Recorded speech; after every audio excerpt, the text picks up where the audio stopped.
Hey guys, Shun here, and I'm bringing you a Banlist Dsicussion video for the Banlist coming in January. Now, I think some stuff had to happen, definitely moving forward. I think some cards that have long been overdue to come back, and some quantities cards that need to come back in the game getting out of hand, and some of them can actually keep the game a little tame. So, some of these hit, and some of these change it. So ones that I see happen on Netflix and stuff and then there are gonna be some stuff that I want to see happen. So stuff I see definitely happening, and then stuff I want to have happen.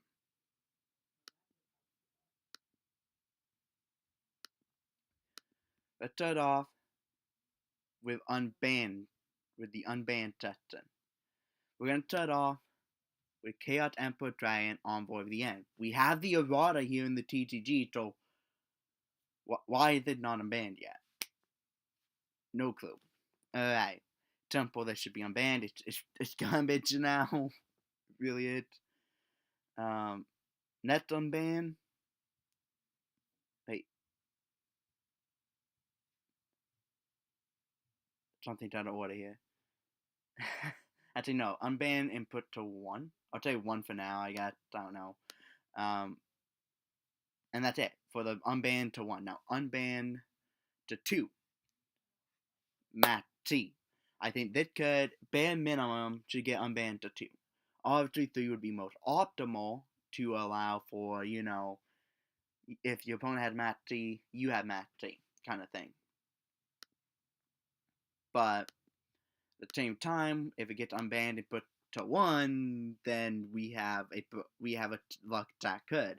But at 2, as long as it goes to 2 or 3, I think the card will be fine. I think the card it's really needed in the game, but some of these combo decks are getting absurd.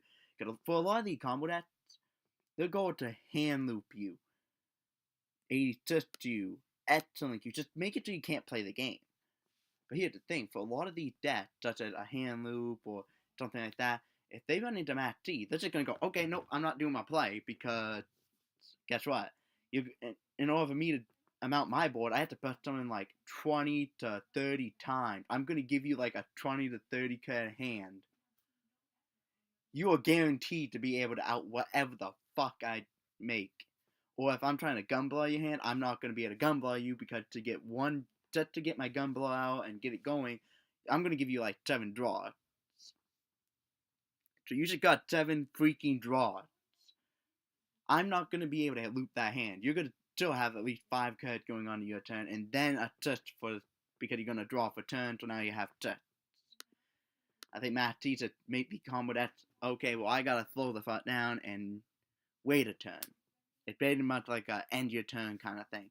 But at the same time, it doesn't just straight up say, if your opponent tried to do something, you can drop the card from your hand, and now your opponent turn ends, or they can't do anything. No, it doesn't say that. It just says, if your opponent chooses to battle summon, you draw a card every time they choose to battle summon for the remainder of that turn. So it says, okay, are you confident enough in what your combo deck does that you're willing to do your full combo, give me like 20 cards in my hand, you feel comfortable with your combo deck in that scenario. If not, then don't battle summon. If you feel like, oh, but then I'll be open because I don't play Disruption after I have a couple hand traps, well, okay, then do the bare minimum battle summoning that you need to do to establish some sort of defense and hope for the best, or what? It's just advised people to maybe start playing a couple trap cards, maybe a few more hand traps, so that way they don't just auto-lose in that scenario. We have 3 Called by the Grave plus 3 Ash. Ash Blossom can top Matt T. It can top it. Called by the Grave can prevent Matt T as well. That's just counter to your 2 to 3 Matt T. If you open Matt T, your opponent should open a counter. They really should. They should have some. They more than likely have a counter. So I feel like Matt T isn't the nuts. I think it's just a really needed hand trap. Next, unbanned to 3. El Shadow Contract. Why the hell is it even on the ban list anymore? Is this like 2014, 2015? apparently. When 2018, Shadalta power crept the fuck out of the meta. Contra to 3, honestly, it would make them playable again, but I don't see them rising above tier 2. I don't see that happening, honestly. And now, we got going to 1.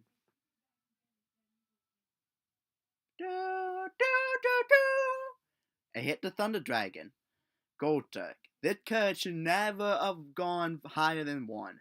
It is broken in the game Yu-Gi-Oh! It was a beautiful. Originally went to 1 due to Dragon Wallet, where it became a literal Rhoda for everything.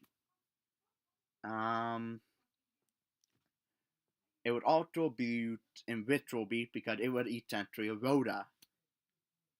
That would not a herd run per turn. And then we got Thunder Dragon down, most recently using it. The thing is, with a card like this, it either need to be a herd one per turn, so at least then if you got multiple in your hand, it's not going to do anything, or it just need to be at 1, because this card will find a way to be abused sooner or later by some sort of meta deck. It's obvious. Next up, the next hit to 1, Side Striker, Mecha, Widow, Anchor. This card should not exist.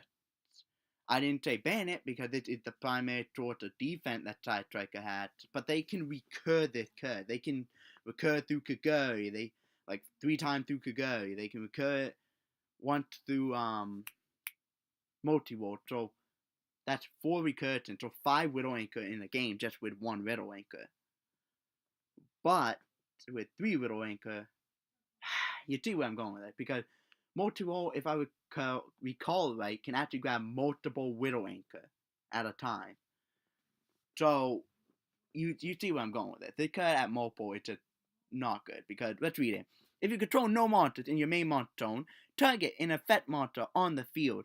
Negate that face-up monster's effect until the end of the turn. Then, if you have 3 or more spells in your grave, you can take control of that monster until the end phase. So, and the fact is, you get to snap to your opponent's monster for a turn, and there's no restriction on what you can do with it. You can tribute it for a tribute summon, you can synchro with it, you can link with it, you can fusion with it, you can SRT with it, you can attack with it. Did I cover everything? Use it for a ritual summon. There you go, I think I covered everything. So, and you think, oh, but you can only use 1 because, and Team I, not a hurdle up turn. You can only use 1 because, then you'll control main. But here's the thing, you could go Widow Anchor, chain Widow Anchor, chain another Widow Anchor. Because it said if you control no monster in your main monster zone, that's the requirement to activate it. It is not the requirement to resolve. You can resolve it while a monster's in the main monster zone. Which means you can steal one, so you can chain multiple of these together and to steal a bunch of your opponent's monsters in a second and just OTK them. Okay? And going first, you can actually wait until your opponent puts a couple of things out you don't want to deal with, and then just Widow Anchor, Widow Anchor. It's dumb. It's dumb. It's dumb. It's good. It's fine at 1. It won't kill the deck. It just means they have to be a little smarter about how they play Widow Anchor. Next up, going to 2. We have Speed Void, Terror Top. What the fuck is this 2 at 1? For one, the reason this went to 1 was Zodiac format with MS Saber Invoker combo. That's the reason it went to 1. Konami had a very large track record for hitting the enabler instead of the problem. They often, almost every time when they hit something, they hit the enabler, not the problem. And it pisses me off. The card should never have gone to 1. To 2 would have been fine, because at 3, I get where they were coming from. At 3, it can really break open rank 3 to some extent when it's at 3. It could have potentially broke open potentially some Link 2 play when it's at 3, because it would have been heavily flat at that point. But putting it to 1 killed the ability for anyone who wanted to play P-Wards as a fun to play deck. it killed all potential creativity in the game and just the youth it had. It would the very throw it. This happened in Japan. They put Beetle Top to 1 and kept Invoker. Invoker then got banned. And on that very same list, as Invoker got banned, they also brought Top to 2. And it's been at 2 since. The reason it remained at 2 is because they know at 3 it could become a problem. At 2, it's playable again, but not too flashable. It's not too easy to flash. Because you got 2 Top plus a Takatombo. You have almost just as much chance, like at 1, you have the same amount of chance to draw Takatombo as you do Top. And that's bad. That means you could draw Takatombo and no Top. And then you just have a dead Takatombo. And that happens a lot. Or you draw both, which isn't as bad, because at least you can still make use of Takatombo, but you get the point. This card is only good going first, not going first, but only good in your opening hand. And it's only at its absolute best while Takatombo remains in the deck. At 2, it becomes playable, but it remains not too easy to flash. At 3, it becomes ridiculously flashable. So 2 would have been perfect. 2 and Invoker got banned, this should have went back to 2. I think it deserved to be back at 2. Personally, I never thought it was a problem. I thought it was a cool enabler, tender, combo starter kind of card. I liked it. I really did. And I still do. I want to see it return. Not just because I do run it as a card in my OTG build of Diamond Great. Because it's good, but also because I think it would help the game overall. Because there aren't that many Link 2s that break. There doesn't really break anything open. There's no rank 3 in the game, it breaks. There's no Link 2 in the game, it breaks. The closest rank 3 to being broken by this is the Diamond Great Invoker. And the problem with that is, it specifically only summons a Diamond Great monster, and afterward you're locked into the effect of only fire monsters for the turn. Because of those restrictions, it doesn't even break that monster open. It doesn't. It's why I don't get why people are like, oh, it breaks the card open. Like, no. I think it should come back to 2. 3? No. I never want to see that card at 3 until the point it's absolute trash. Okay? If the card becomes absolute trash, even at 3, then bring it back to 3. But I don't see that happening because it's just such a good starter card and a great potential ascender card that I don't see that happening. Already talked about that. So, hitting Multi-Faker to 2. I think this is overdone. It needed, much as I do love Altergeist as a deck, it's definitely one of my top 15 favorite decks of all time. I think this is needed. Altergeist need a bit of curve to the consistency a little bit and to the power. They honestly can make use of just 2 Multi-Faker. Mirror-Seek, what's it called? Spoofing, those are cards that touches it. So you have what, like 8 or 9 copies of it, like 9 copies of it currently. If you hit it, you'll have 8. Not a big deal. The deck can recur like crazy. Can easily get to it when it needs to. It just slightly curves the consistency of the impermanent Multi-Faker play going second. Which obviously is an auto-win combo, because you negate something with impermanence, your Multi-Faker comes out, you get it to avoid it, and now you can just get 2 disruption from your hand on your opponent's turn just like that, while establishing a form of aggression so that you can get an floated play on your turn 1 going second. Definitely need to fight. Now, it doesn't happen that often, obviously, but it does happen enough that I think 3 Multi-Faker to 2 curbs it enough. Spoofing to 2. This card is broken. This card is legit broken. Like, this card would need to be banned if Altergeist was in the name. If it had Altergeist in the name, the card would need to be banned. And that's how freaking good this card is.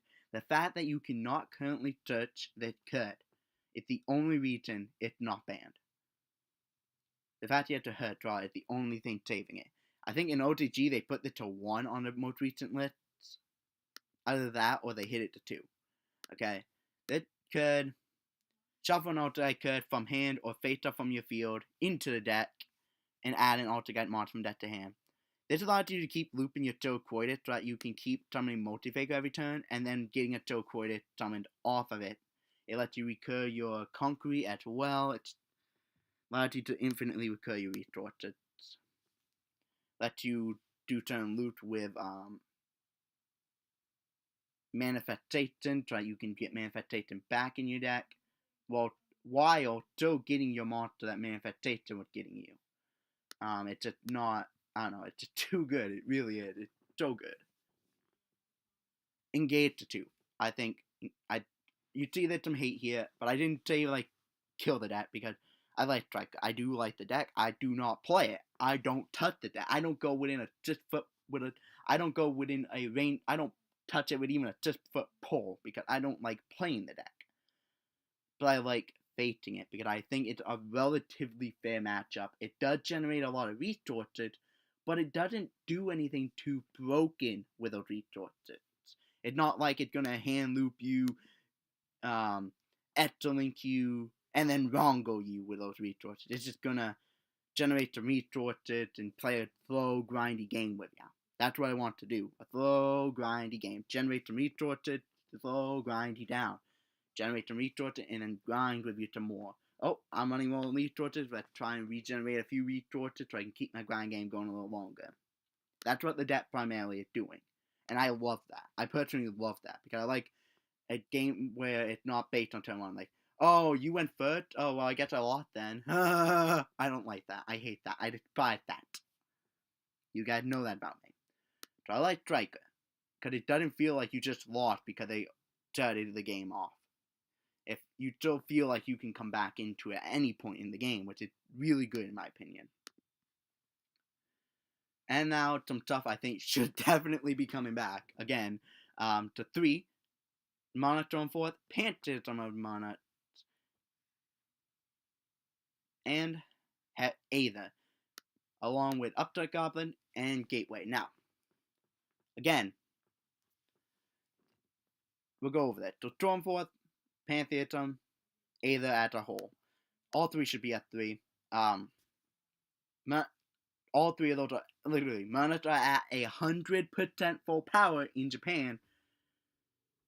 And they've been at 100% full power for a while, and they've done literally fuck all. They've done nothing.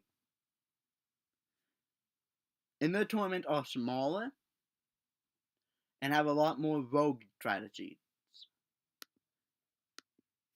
Okay? Keep that in mind. I think the biggest a tournament there gets is like 200 people. The smaller the tournament, regional tend to get here, it's like, I think 100 people, right? The smallest. So we basically get the average size at our very smallest. And then if you go to our biggest, we get like over 2,000 people. Holy shit!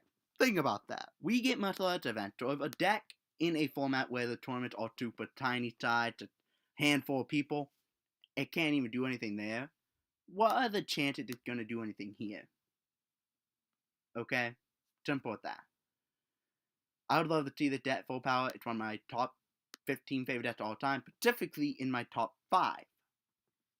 I want to see it return because honestly, 2016, one of my favorite points in the game. The deck was tremendously fun. But anyways, enough of that. Upstart Goblin. This should not have gone to 1 in the first place. They did at 3 in Japan.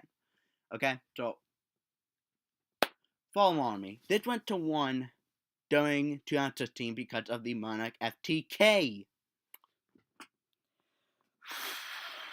Alright, let's go over this.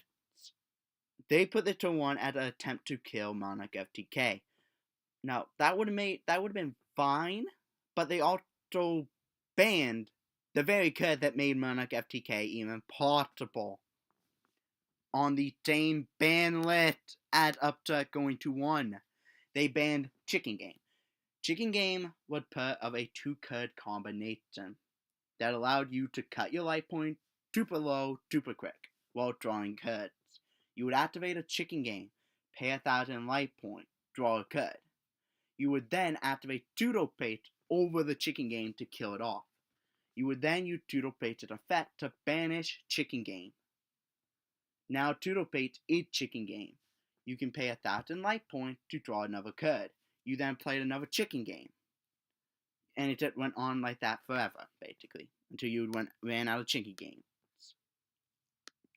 With chicken game banned, that's 1,000 life points you were not able to lose. That meant it was basically impossible, even with 3 up to Goblin guys, even with 3 up to Goblin, it would pretty much impossible to pull it off, and it would not be competitive. So why did Upchuck go to 1 on that list? I do not know. Why is it remaining at 1? I do not know. But you know what? I would love to see it back at 3. Honestly, I would not be playing it in my Salmon Great, actually, because I don't find myself needing it in Salmon Great. I find my Salmon Great deck being consistent enough without it, so personally, it would just be nice to have, because there are some combo decks out there that would really love to have access to this, instead of having to play something like Pot of Freaking Desires, and potentially losing the combo pieces. I don't know how much play this would see. Like, this sees no play in Japan right now. Upchuck Goblin really doesn't see play. It's just because decks have gone to the point where they don't need to be a 37 card deck to be consistent enough to do well. Gateway, this is at 3 in Japan. Don't know why it's still at 1 here. Konami's always much slower at putting stuff back here, but much faster in Japan. Finally, Virtual Beach Ulti Hawk. Don't know why this went to 1. Virtual Beach were okay deck. They weren't like broken or anything. They weren't like best deck of the format. This went to 1 literally just because Konami just said fuck Virtual Beach.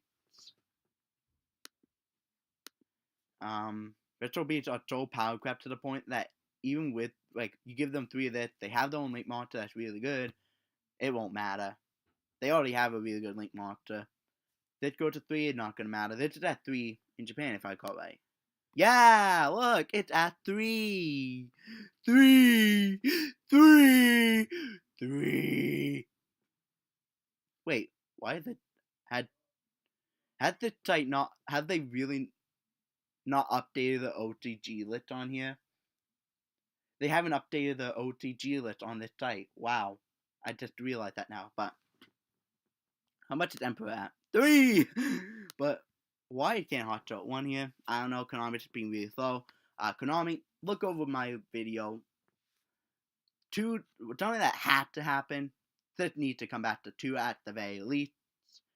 That need to be banned. This need to be banned. That need to go to 1. And it does need to come to 2. Okay?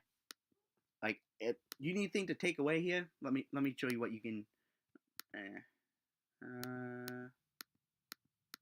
Stuff you can completely remove. If you were just looking for like the bare minimum that needs to happen on Netflix, this is it. These bans try the broken FTK out because it's an auto win. Like, you make this, you just won. You make this, you just won. More times than not.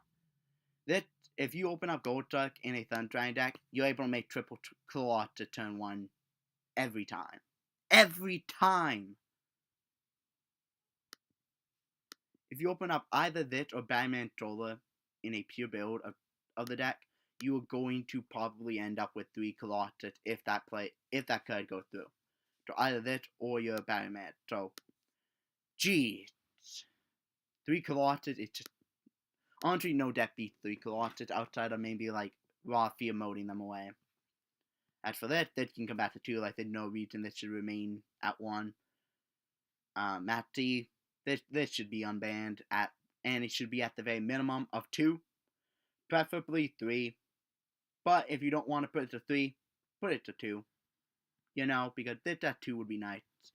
But anyways, Konami, thank you for watching. If you did watch Konami, or someone from Konami, thank you for the time. But as for my viewers, thank you for your time. Sorry the video might be a little long. I don't know how long I've been recording. Probably a while, because my videos for some reason when I record get long. So thank you for your patience and giving me the time of day. Peace. Love you guys. Hope you had an awesome holiday. Look forward to the video I'm uploading tonight. Another pack opening.